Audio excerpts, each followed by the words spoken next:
భయ్యా I'm talking about నెయ్య. So అందువలన ప్రస్తుతం రాష్ట్రంలో ఒకవేళ వాళ్ళని అడగమంటే అదే అడుగుతారు, ఎందుకంటే వాళ్ళు మన భయ్యా. సో ఈ నెయ్యి వివాదం విషయంలో మాట్లాడదామంటే నేను ఈ ఛానల్ వాళ్ళకి టైం ఇవ్వలేకపోతున్నాను. పుణ్యాత్ములు వాళ్ళే వచ్చారు.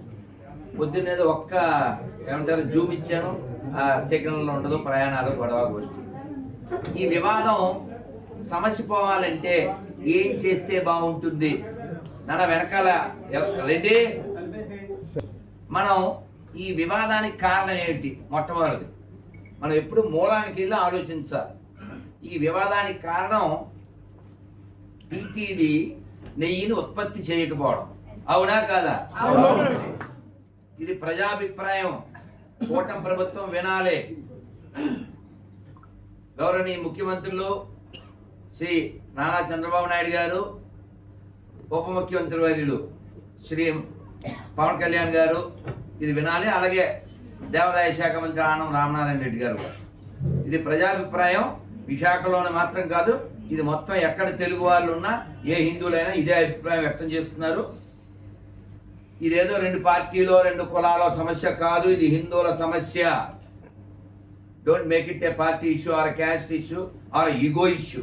It's a Eshwara issue. కాబట్టి ఒక్కొక్క పార్టీ వచ్చినప్పుడు తిరుమలలో ఒక మంచి పని చేసి ఉండొచ్చు. ఏది చేసినా ఆయన సొమ్ముతోనే చేశారు కాబట్టి ఆ పుణ్యం వాళ్ళకే. మరి ఇలా వేషాలు వేస్తే పాపం కూడా వాళ్ళకేగా. తమ్ముడే అన్నట్టుగా తర్వాత విషయం మీకు తెలుసు కాబట్టి. సో తిరుమలలో ఈ సమస్యకు కారణం నెయ్యి ఉత్పత్తి చేయకపోవడం. నెయ్యి ఎందుకు ఉత్పత్తి కాదు? టీటీడీకి ఏం తక్కువ ఉంది చెప్పండి? డబ్బులు లేవా? ఈ దేశంలో ఆవులు లేవా? పొలాలు లేవా? మనుషులు లేరా? మరి ఏం లేదు. గుడ్. సంకల్పం లేదు. ఆ సంకల్పం ఎవరు తీసుకోవాలి? టీటీడీ వాళ్ళే తీసుకోవాలి. కాబట్టి ఇప్పుడు టీటీడీ తీసుకోవడం అంటే రాష్ట్ర ప్రభుత్వం చేతిలో ఉంది కదా.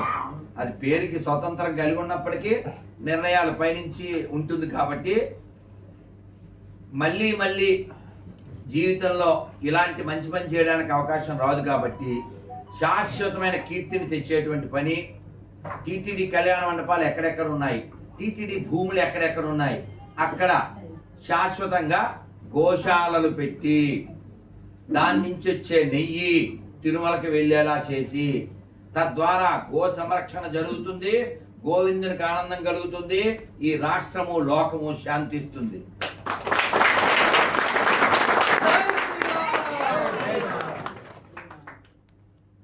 అంతేకాదు చాలా మంది యువతలకి ఉపాధి దొరుకుతుంది. ఆవు కేవలం హిందువుల యొక్క పూజించే ఒక వస్తువు కాదు. Cow is not belongs to Hindus, cow belongs to humans. ఇది గుర్తుపెట్టుకోండి. ఇందాక వాడు ఎవడో ఒకడు అంగవైకల్యం కలిగిన వాడు, శరీరంలో ఒక భాగాన్ని తీసుకుంటారు, వారు కోసుకుంటారు. అతను కామెంట్ పెట్టాడు, నువ్వు వెళ్ళి ఆవచ్చు తాగరా అని. ఖచ్చితంగా తీసుకుంటాం, ఎందుకంటే గోమూత్రం ఆరోగ్యానికి చాలా మంచిది. అది answer for cancer. You are doing this robo because of the sponsor. You got it. వాడికి అర్థమయ్యేలా చెప్పాను. ఆవుని చంపి తినే దరిద్రుడి కంటే ఆవు మొత్తం తాగేవాడి లోకానికి మేలు చేస్తాడు, వాడికి కూడా మొత్తం మేలు చేస్తాడు. నా మాట కాదు, జార్జ్ ఫెర్నాండెస్ ఆయన క్రిస్టియన్, ఆయన చెప్పాడు మొన్న. అలాగే సిద్ధు ఉన్నాడు కదా, సిద్ధు క్రికెట్ పంజాబ్, అతనికి కూడా ఈ క్యాన్సర్ ప్రాబ్లం ఇంకో ప్రాబ్లం వస్తే నేను గోమూత్రం తీసుకున్నాను, నాకు తగ్గింది అని చెప్పాడు. అలా చాలా మందికి గోమూత్రం యొక్క ఔషధ విలువలు తెలిసి దాని యొక్క లాభం జరుగుతుంది. ఎంత దురదృష్టం అండి, ఎంత దౌర్భాగ్యం అండి. దిలీప్ మహారాజ్ పుట్టిన నేల ఇది. దిలీపుడు అంటే ఎవరో తెలుసా? రాముడు వంశంలో పూర్వజుడు. ఆవు కోసం చావడానికి సిద్ధపడ్డాడు. అలాంటి నేలలో రోజు వేల ఆవులు చనిపోతున్నాయి. ఎన్ని ట్రక్కులు వెళ్తున్నాయో ఈ హైవే నిండా. అమ్మే దరిద్రులు ఎవరు, కొనే దరిద్రులు ఎవరు, తినే దరిద్రులు ఎవరు? ఆవుని వాళ్ళు ఎవరో జాతీయ ప్రాణిగా ప్రకటించాలి, కాదని చెప్పడం. కానీ మన బాధ్యత ఇది. గవర్నమెంట్కి కూడా బాధ్యత ఉండాలి, అనుమానం ఏం లేదు. ఖచ్చితంగా మిగిలిన రాష్ట్రాల్లో ఏం జరుగుతుందో అది మన చేతిలో లేకపోవచ్చు. కానీ ఆంధ్రప్రదేశ్లో చంద్రబాబు నాయుడు గారు రైతు కుటుంబం నుంచి వచ్చారు. కేవలం సిటీలో పుట్టి పెరిగిన వ్యక్తి కాదు ఆయన. కాబట్టి ఆయనకి ఈ వ్యవసాయం విలువ తెలుసు. కాబట్టి వ్యవసాయం బాగుండాలంటే పాడి పంట అన్నారు. ముందు పంట చెప్పలేదు. పూర్వం ఎవరికైనా పిల్లని ఇవ్వాలంటే ఎన్ని ఆవులు ఉన్నాయి అని లెక్క చూసేవారు. కాబట్టి గో సంరక్షణ చేయడానికి ఇది గొప్ప అవకాశం. అటువైపు పక్షం చేసిన పని లత్కోర్ పని అని అందరికీ తెలుసు. ఆర్నబ్ గోస్వామి చాలా అందంగా గడ్డి పెట్టాడు, మనం అంతా చూసాం. ఇంగ్లీష్ వాడికి రాదేమో, ఆ పక్కన కూర్చున్నాడు, మన తెలుగు మనకొచ్చు. ఎందుకు చెప్తున్నానంటే ఒక 5-6 ఏళ్ల క్రితం, బహుశా 4 ఏళ్ల క్రితం కోవిడ్ టైంలో ఒక జూమ్ మీటింగ్లో నేను నాతో పాటు కొందరు కూర్చున్నాం. ఆ జూమ్ కాల్లో కూర్చున్నప్పుడు నేను మాట్లాడుతూ అటువైపు అన్నాను, actually government suppose to be watch dog అన్నాను. ఏం తప్పండి, ఇదేం చెడ్డ మాట కాదుగా. Government suppose to be watch dog అన్నాను. అంతే వాడు మేపడి కలిసేసాడు, మనకు ఒకటాడు అని వాళ్ళందరూ చెప్పారు. నువ్వు కరెక్ట్గా పేరు సూటబుల్గా ప్రవర్తించారు. వాచ్ డాగ్ అనే పదానికి వాచ్ డాగ్ అయిపోతే అలాగే. సో అలాంటి మెంటల్ కలిగిన వాళ్ళు ఉన్నారు. కాబట్టి ఆంధ్ర రాష్ట్రంలో మొత్తం ప్రపంచంలో ఉన్న హిందువులు ఏ పార్టీ కుక్క అయినా సరే ఈ దేశానికి ప్రమాదమే. Don't loyal to a party or caste, you must be loyal to the nation, you must loyal to the dharma, you must loyal to the god. Venkateswara Swamy ఎంతో మందికి చదువు చెప్పిస్తున్నాడు, ఎంతో మందికి వైద్యం అందిస్తున్నాడు. వెంకటేశ్వర స్వామి దేవుడు కాదు, బొమ్మ రాయి అనుకునే దరిద్రులు కూడా వెంకటేశ్వర స్వామి దగ్గర తింటున్నారు. నిజమైన దేవుడు వెంకటేశ్వర స్వామి అంటే ఎంతకంటే రుజువేమో చెప్పండి. అవునా? నన్ను దేవుడు అన్నవాడిని నేను రక్షిస్తాను లేకపోతే శిక్షిస్తాను అనే దరిద్రుడు దేవుడు కాదు. నన్ను దేవుడు కాదన్నవాడు కూడా నేను పోషిస్తాను అన్నవాడే నిజమైన దేవుడు.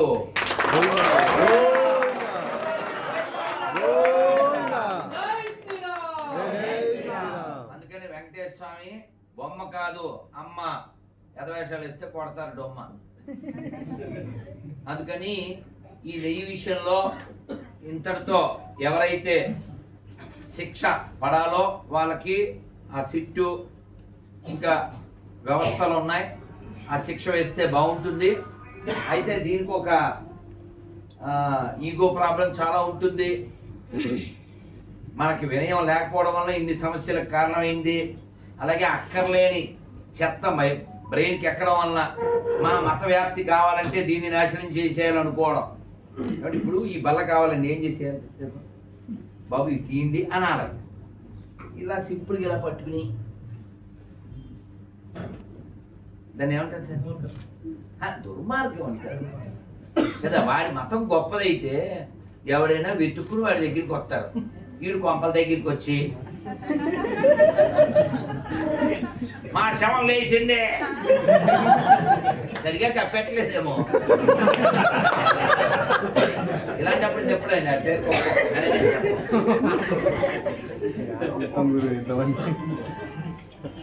కాదండి. కాబట్టి ఈ ఎడారి మత దరిద్రం ఎక్కడ పెరిగినా ప్రమాదమే. యూకే నౌ నాట్ ఓకే, వాళ్ళు చెప్తారు మాకే, మేము పెరిగితే బ్రేకే, ఎందుకంటే వాళ్ళ మతం క్రాకే. మీరు చెక్ చేయండి ఎక్కడైనా. అందుకని మీలో ఎవరైనా దరిద్రులు ఉంటే ఏమన్నాను, నా వీడియోలు ఇక్కడ ఎంతమంది చూశారు కొంపలు తిప్పాలి కదా. సో కాబట్టి నేను దరిద్రులు అంటే డెఫినేషన్ చెప్పాను ఆల్రెడీ. ఎవడైతే గతం మరిచిపోతాడో వాడు దరిద్రుడు, ఎవరికైతే స్వాభిమానం సిగ్గు శరం లేదో వాడు దరిద్రుడు, ఎవడికి జ్ఞానం లేదో, ఎవడికి భవిష్యత్తు పట్ల బాధ్యత లేదో వాడు దరిద్రుడు. అన్ని మతాల సమానమైన వాడు ఇన్ని లక్షణాల కదా అవలక్షణం కలిగిన వాడు అంటాడు, వాడే దరిద్రుడు. మన ఆ చేతికి కట్టు ఉండొచ్చు, మన ముఖాన బొట్టు ఉండొచ్చు, కానీ ధర్మం పట్ల పట్టు ఉండదు. అందుకని ఏంటి అంటే ఇప్పుడు కూడా ఇందాక కూడా ఎప్పుడో ఫోన్ మాట్లాడుతుంటే ఎక్కడో ఏదో జిల్లాలో తెలంగాణలో అది ఋష్యముఖ పర్వతం అంటారంట. ఆ కొండ మీద వాళ్ళు 400-500 సిలువలు పాతీశారు. కానీ ఒక స్వామీజీ అక్కడ ఉండి మొత్తం అన్నీ తీయించాడు. అయినా వాళ్ళు మరి ఆక్రమించడం అనే కాన్సెప్ట్ మీదే ఉంటారు కాబట్టి గుడ్ ఫ్రైడే కాదు గుడ్ ఫ్రైడే అని ఏదో చేయడానికి వాళ్ళు ప్రయత్నం చేస్తున్నారట. ఏం చేయాలి స్వామీజీ, మీరు ఒకసారి రావాలన్నారు, నేను వస్తాను, వచ్చే లోపల మంచి పని చేయండి అని చెప్పా. ఏంటది? అసలు అందులో ఏదో ఉందని భ్రమలో వీళ్ళు ఉన్నారు కాబట్టి మీరు ఏ ఫోర్స్, మీ అందరికి చెప్తున్నాను నేను, మీరు ఊరికి ఆలకీలకి ఫోన్ చేయడం, లేకపోతే ఎవడైనా మన ఇళ్ళ దగ్గరికి వస్తే అదిగో చదువు నీ భవిష్యత్తా అని కరవకండి. వాళ్ళంతా మన పుట్టినలే కదా, వాళ్ళేం బయట నుంచి రాలే. సతీష్ ఎవడో పుట్టాడు మనకే, అనిల్ ఎవడో పుట్టాడు మనకే, సాంశం ఎవడో పుట్టాడు మనకే, ఏ పాస్టరే మనకు పుట్టినోళ్ళే, ఏ క్రిస్టియన్ చెప్పుకున్నవాడైనా మన మరుగుదొడ్డని మనకు పుట్టాడు, పేరు నారాయణ, మహేష్ ఏదో పేరు సన్ ఆఫ్ నారాయణ, అడు పుట్టాడు మనకే. సో కాబట్టి వాడికి ఫీల్ అవుతాడు, వాళ్ళ ఇంటికి ఎవరు వచ్చారు, ఆ తర్వాత వీడు పుట్టాడు అనుకుంటున్నాడు. వాళ్ళ అమ్మ మీద ఆడికి డౌట్ ఉంది, మనం డౌట్ పెట్టుకోకూడదు, వాళ్ళ అమ్మ మంచిది. మీకు తెలుసా గమ్యం సినిమాలో వాడు చెప్తాడుగా, పులే ఎరా నీ అమ్మాడి వచ్చిందా లేదా పులి వెంటికి వచ్చిందా కదా. కాబట్టి మనం చెప్పాలి, వాళ్ళకి చెప్పాలి, వాళ్ళ అమ్మ మంచిదనే విషయం చెప్పాలి, ఈ పుస్తకం పనికిమాలిదనే విషయం చెప్పాలి. అందుకని నేను వీళ్ళకి ఏం చెప్పాను మీకు కూడా చెప్తున్నా. నేను పాడేరు వెళ్ళాను, మన దొల్ల ప్రభుత్వం వెళ్ళాను, అంతకుముందు వెళ్ళాను, మళ్ళీ వెళ్తున్నాను కూడా. పాడేరులో ఈ చెట్లకి A4 సైజు ఒక కాగితం రాసేసి దాన్ని ఒక కవర్లో పెట్టి మేకు కొడతాడు. అప్పుడు ఆడికి మేకులు కొడితే ఇప్పుడు చెట్లు మేకులు కొడతాడు. తినేవి వాసిపోయిన కేకులు ఎక్కడ పడితే ఆడ కొట్టే మేకులు, ఎందుకంటే ఆడ పొరం పోకులు. సరే విషయం దాని మీద ఏమవుతారు, వీడిని ఒక్కనే నమ్మవలను, వాడు వచ్చను, వాడు చచ్చను, వాడు కాల్చను. అసలు మంచి మాటలు ఎన్ని ఉన్నాయండి. వేదం ఏం చెప్తుందంటే కృణవంతో విశ్వమార్యం అంటుంది. అంటే ఏంటి? ప్రపంచాన్ని ఆర్యులుగా ననర్చుము.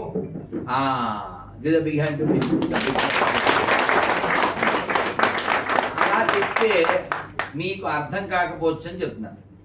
ఆర్య అనే శబ్దం ఎవడో ఈ పేటిఎం జై బింబ్యాచ్ గారు మాట్లాడే అది కాదు అర్థం. అదో దేశం, అదో జాతి కాదు. అనార్య దుష్టవ స్వర్గం అకీర్తికరమర్జున భౌతికతలో చెప్తాడు. కాబట్టి ఆర్య శబ్దం సివిలైజ్డ్ పర్సన్ అంటే దాని అర్థం ఏంటంటే మనం ప్రపంచాన్ని అంతటిని ఆర్యులుగా ఉంచాలి అంటే సివిలైజ్డ్గా మార్చాలి, అర్థమైనా నాగరికులుగా ఉంచాలి.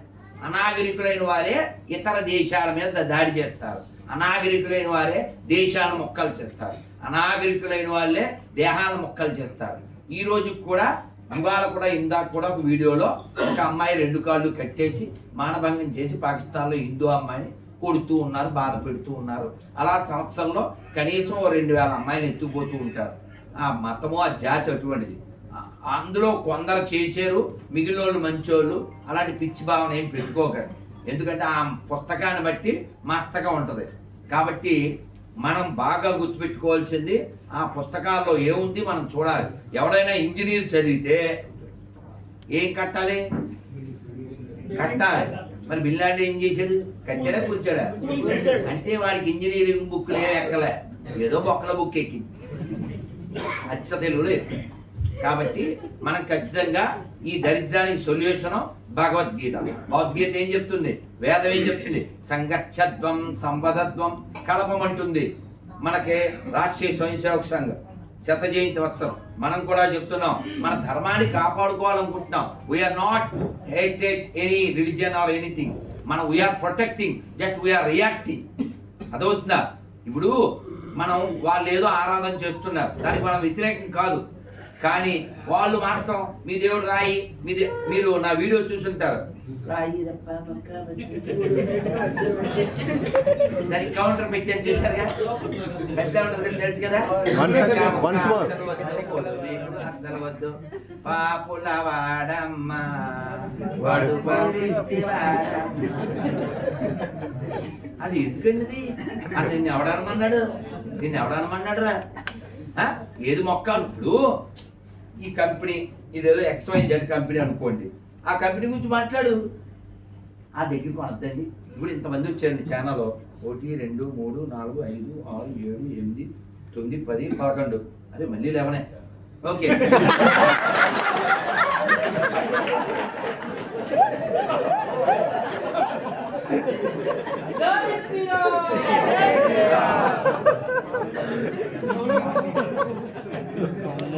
సరే, ఇప్పుడు ఇందులో ఏమండి మీడియా మిత్రులు ఎవడైనా సరే ఏమండి మా ఛానలే మంచిది పక్కోడి చెడ్డదే అంటారా మీరు? అలా అనకూడదు కదా కదా. కాబట్టి దైవం విషయంలో కూడా అదే ఉంటుందండి. ఎవరి ఆరాధన విషయం వారిది వ్యక్తిగతం. కాబట్టి ఈ కూటమి ప్రభుత్వానికి మా డిమాండ్ ఏమిటంటే, మీరు పాస్టర్ల జీతాలు ఇవ్వడం అసలు ధర్మబద్ధం కాదు, న్యాయబద్ధం కాదు, రాజ్యాంగబద్ధం కాదు.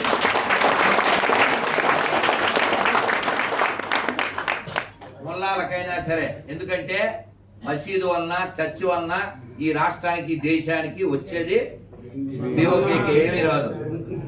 దేవాలయం వలన ఈ దేశానికి లాభం.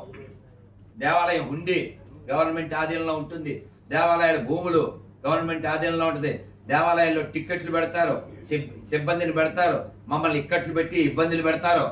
కాబట్టి మీరు దేవాలయాల్లో అయితే ఈ విషయంలో మనం త్రిపులార్ గారికి ఒక్కసారి గట్టిగా చెప్పట్లు కొట్టాం. గారు ఓ మంచి మాట చెప్పారు ఇంటర్వ్యూలో. గుళ్ళో డబ్బులు మనం పట్టుకెళ్ళి పూజారికి ఇస్తాం, అందులో గొప్పే ఉంది. కానీ మసీదు చర్చి నుంచి కూడా డబ్బులు కలెక్ట్ చేసి వాళ్ళ జీతాలు ఇవ్వండి ఆయన ప్రభుత్వంలో కూడా మాట్లాడారు. కాబట్టి మనం మాట్లాడాలా వద్దా? ప్రశ్నించాలా వద్దా? ప్రశ్నిద్దామా వద్దా? కాబట్టి నేను మీకు ఇచ్చే సలహా ఏమిటంటే, మీరు ధర్మానికి లాయల్గా ఉండండి. ఇది ప్రజాస్వామ్యం, అర్థమైందా? For the people, by the people, of the people. కాబట్టి మనం మాట్లాడితే ధర్మం నిలబడుతుంది, మనం ఒక్కటిగా ఉంటే ధర్మం నిలబడుతుంది. సో ఈ విషయంలో ఒక్క సలహా ప్రభుత్వానికి, అందరికీ. అఖిలపక్షం అంటారు కదా, మీడియాని పిలవండి తిరుమలకి. అఖిలపక్షం ఏ పార్టీలో అన్ని పార్టీలోనూ పిలవండి. ఇప్పుడు ఉదాహరణకి మనమే ఒక ప్రతిజ్ఞ చేద్దాం అని శాంపిల్ వారికి అర్థం కావడం కోసం. అంటే వాళ్ళు ఏం చేయాలో మనం డెమో, ఆ తర్వాత అక్కడ ఉండాల్సిన సుమో, ఇక దాన్ని నడిపించాల్సి రేమో. ఓకేనా? మనం ప్రతిజ్ఞ చేద్దాం వాళ్ళ తరపున. వాళ్ళు చెయ్యాలి యాక్చువల్గా. ఏడుకొండవాడ వెంకటరమణ గోవిందా,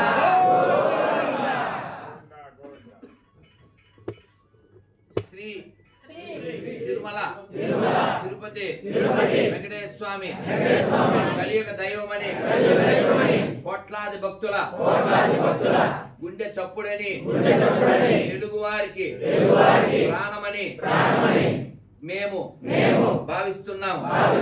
స్వామివారి వలన ఈ తెలుగు రాష్ట్రాల్లో, ఇతర రాష్ట్రాల్లో ఎన్నో విద్య, వైద్య, సంక్షేమ, సాంస్కృతిక కార్యక్రమాలు జరుగుతున్న మాట వాస్తవం.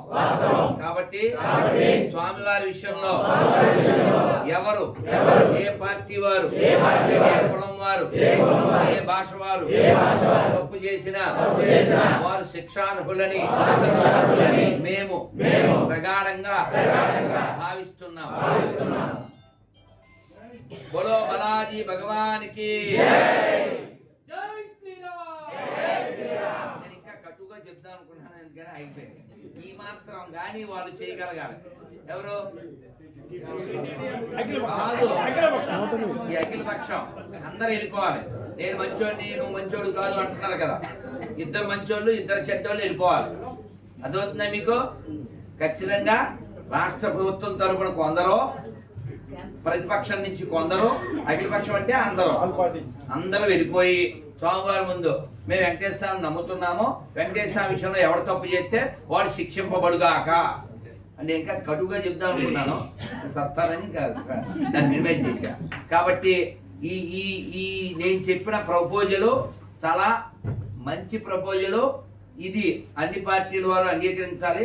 వీడియో కింద కామెంట్లు పేరు లేకుండా తిడితే మనం ఏం చేయలేము. Elephant walks, dogs barks, Radhamanohar rocks. మీరు అలా మొరుగుతున్నాను, మేమేం చేయలేము. కాబట్టి గవర్నమెంట్ ఆఫ్ ఆంధ్రప్రదేశ్ ఈ 3 పనులు చేయాలి. తిరుమల విషయంలో గోవుల్ని భారీగా పెంచి ఉపాధి కల్పించి నెయ్యి సొంత నెయ్యితో లడ్డూలు తయారయ్యేలా చేయాలి. ఇంకా ఇక మీద ప్రజలు భక్తులు నేను అసలు నెయ్యి టాపిక్ రాకూడదు, ఆనందంగా వెళ్ళాలి, సంతోషంగా వెళ్ళాలి. ఎందుకంటే మా బాల్యంలో మాకు గుర్తుంది, మీకు కూడా తెలుసు. మనం అక్కడ కూర్చుంటే ఆ పెద్ద చెట్టు ఇప్పుడు కూడా ఉంది, కూర్చుంటే ఆ కోతి వచ్చి లాక్కుపోయింది, ఆ లడ్డు కింద పడిపోయింది. అయినా ఎరుపు తిన్నాం అనుకోండి, ఆ లడ్డు యొక్క టేస్టు, ఆ రుచి, చేతికి నెయ్యి అంటుకుపోయేటువంటి స్థితి ఉండేది. ఇప్పుడు నెయ్యే కాదు, ఇంకేమంటుకుంటుందో తెలదు. నెయ్యే కాదు అన్నప్పుడు, అది నెయ్యే కాదు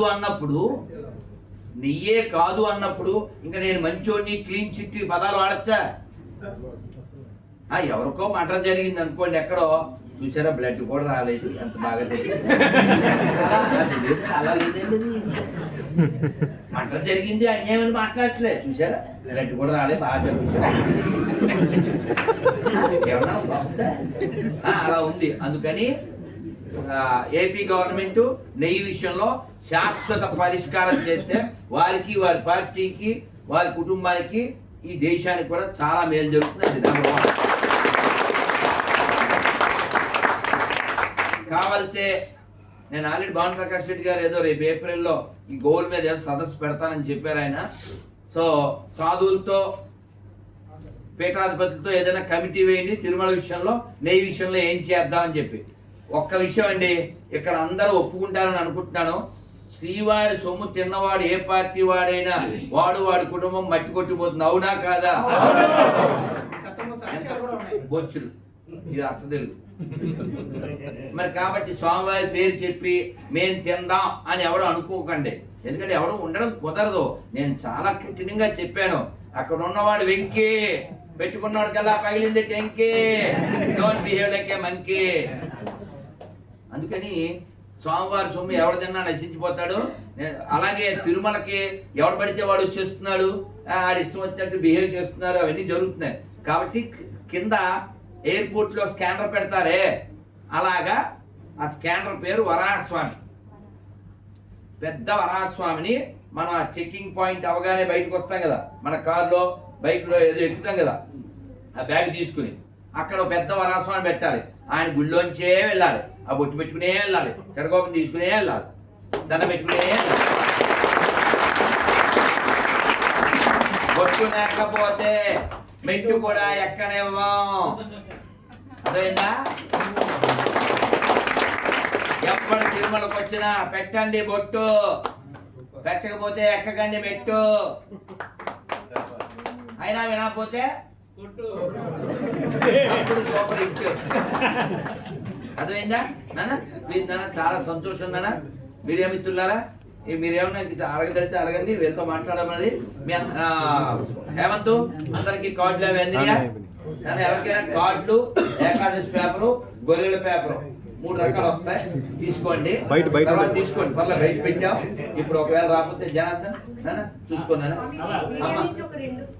అది ఒక్క నిమిషం, అదిగో ముందే చెప్పింది నాన్న, వినండి ప్లీజ్.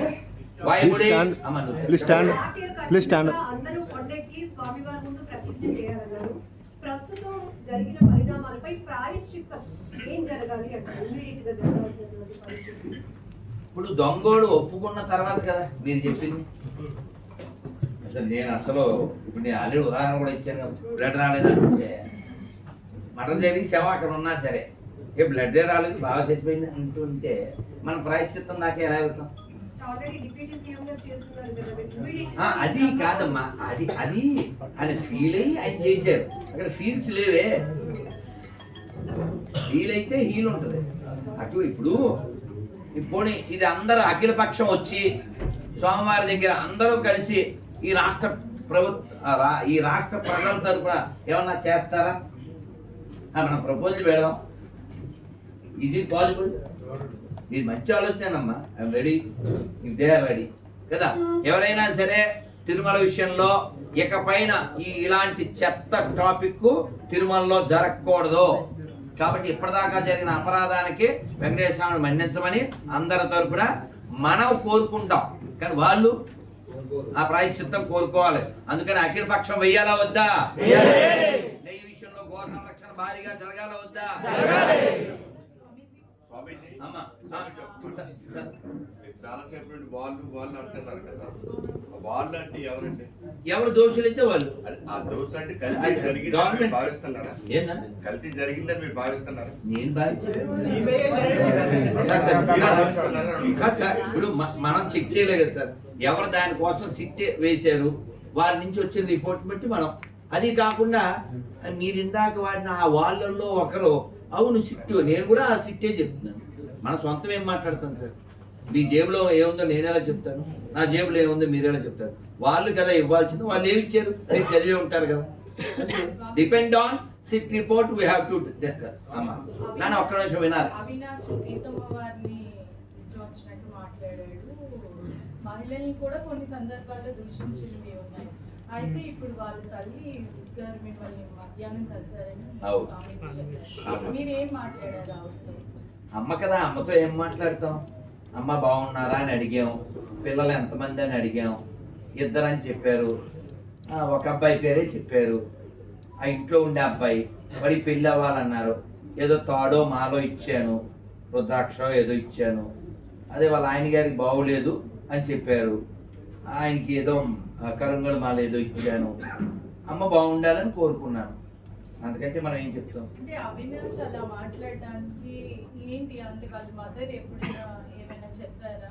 మీతో ఎప్పుడైనా సంతోషించారా? ఇదే మొదటిసారా? ఇప్పుడే అమ్మ, మాకు తెలియదు. మేమేదో కార్యక్రమానికి వెళ్ళాము, ఎవరో వచ్చి చెప్పారు ఆవిడే అని చెప్పేసి వెళ్ళి ఏదో ప్రసాదం ఇచ్చాము అంతవరకు. ఆ ప్రసాదం ఆవిడ తీసుకున్నారు. అయ్యో అదేమిటి, ఆవిడ 10 ఏళ్ళ నుంచి ఆ మఠానికి వస్తుంది అమ్మ. ఇప్పుడు ఒక మాట కూడా చెప్పొచ్చారు అక్కడ, ఏంటంటే పిల్లల్ని కనగలం కానీ వాళ్ళ తలరాతలు కనలేం కదా. సో అలాంటి విషయం ఆవిడ నోరిప్పి వాళ్ళ అబ్బాయి పేరు చెప్పలేదు. సో ఒక తల్లి కదా మనం, అంతకంటే ఆవిడని మనం నేనేమి ఆ విషయం అతని ప్రస్తావన ఏం తేలేదు. ఎంతమంది పిల్లలమ్మ, ఏం చేస్తుంటారు అది అడిగాను. ఆవిడకి వస్తుందని చెప్పారు. ఒక తల్లిగా మనం భావిస్తాం. అతను దిగదారుడు కాబట్టి మనం దిగదారలేం కదా, ఇంకా అంతే. కానీ అతను మారాలని కోరుకుంటాను. వాళ్ళ నాన్నగారు పరిస్థితి మంచం మీద ఉంది కాబట్టి త్వరలో వచ్చి తల్లిదండ్రుల యొక్క సేవ చేసుకోవాలని కోరుకుంటాను.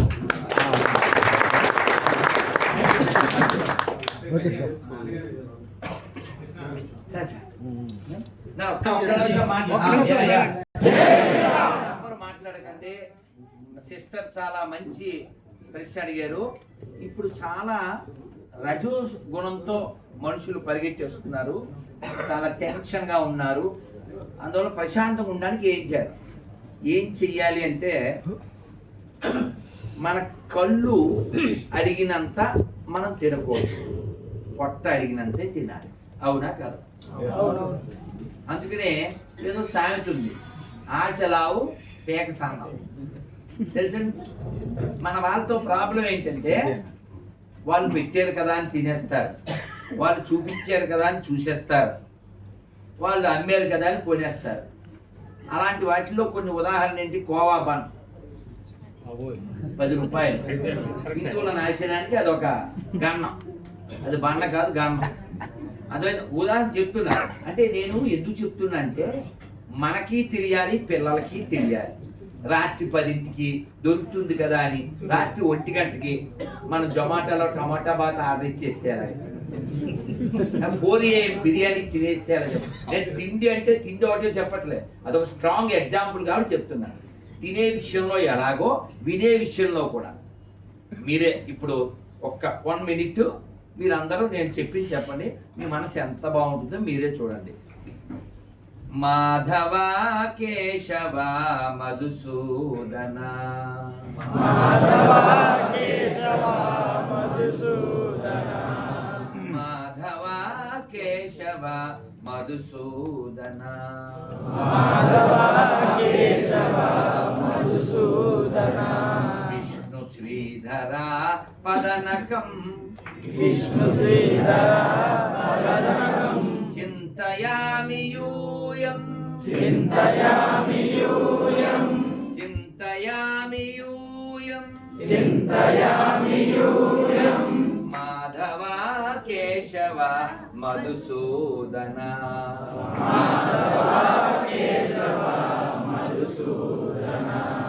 మాధవ కేశవ మధుసూదన